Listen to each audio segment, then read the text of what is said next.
Water Management District on watershed modeling for the last 5 years.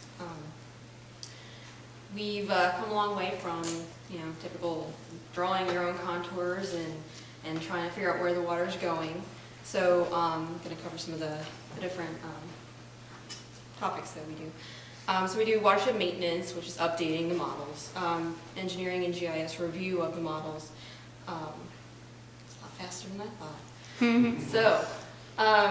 So part of that process is geo-rectifying the drawings that we are scanning, overlaying them on maps, and then collecting the data from those geo-reference documents into GIS for export out into the model. So here you can see a plan that's geo-referenced, and from this you can see pipes and structures.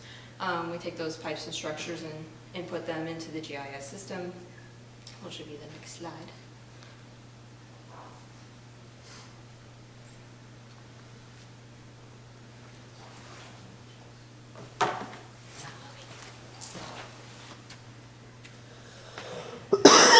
There are your pipes or structures.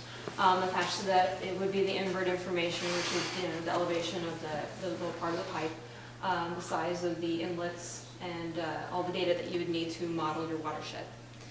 I think you've got some builds in there, so just... Build. Yeah. That's right. Okay. No, you're right. And then using the terrain in a 5x5 DEM, 5 by 5 foot cell, you generate the catchment or basin, which is the contributing area to what we call a node or storage node, which would be a pond. How much area is contributing to that pond when it rains. We take all the, this is an example of an inventory we've completed for the town of Opal Springs. And we do desktop first, doing as much as we can on desktop before going out in the field.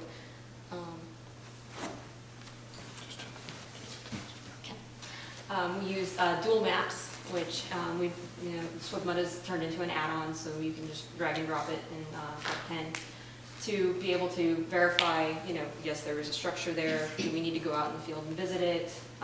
What information do we have from as-built plans? Basically trying to keep it cost-effective for our client. And then using a Trimble and a manhole puller, because we found that certain folks like to strain their backs when using just a hook.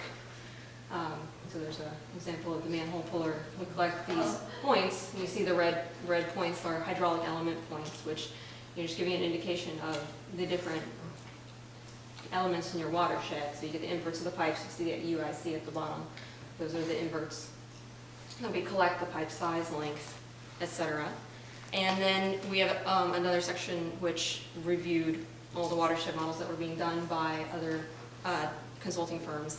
And we got to sit there and it's easier to critique than to actually do the work, but we sit there and go, what are you thinking when we look at these models sometimes? Then we review the topographic data that's used in these models. We do a hill shade, as you can see there, to kind of figure out if the data we're using for these models is accurate. Sometimes break lines will be used, and you'll wonder why the pond's floating above the rest of the area when you know that ponds don't float.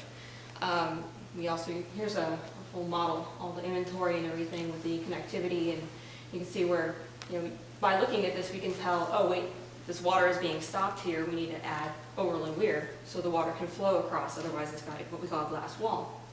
And then we plot the floodplains. We've got a pre and post here for what would happen if we were using contour maps versus if we use the DEM maps.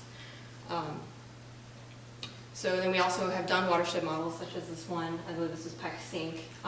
These are all the catchments that we use for the DEM. We'll calculate all kinds of the parameters using the ArcHydro tool sets that have been developed by Esri in conjunction with SwiftMud. We also collect data from the people who live in, residents who live in the area to verify our models, verify the data we have in there. We'll have public meetings to gather all of that. We do a comparison of what the FEMA floodplain, which is the black hatching, which you might not be able to see, versus the blue, which is the new floodplain, and a lot more floodplain will show up. And we'll want to present this data to the public to show them how it impacts them. For the ArcHydro toolset, obviously there's 70 functions that are currently available. We beta test the new tools that they're developing to try to make the process quicker and easier, and so it doesn't crash every few minutes when you're trying to run it. And here's a typical workflow, which will turn into a model builder model in order to go from, okay, use a DEM to here are catchments, connectivity, and nodes where we would put storage. And all of this would end up on a paper map where we'd invite the public to come look at the maps, give us feedback, tell us what they think, if there's any additional information, flood photos, collect that data, put in GIS points that reference the photos. And that's a summary of what we do.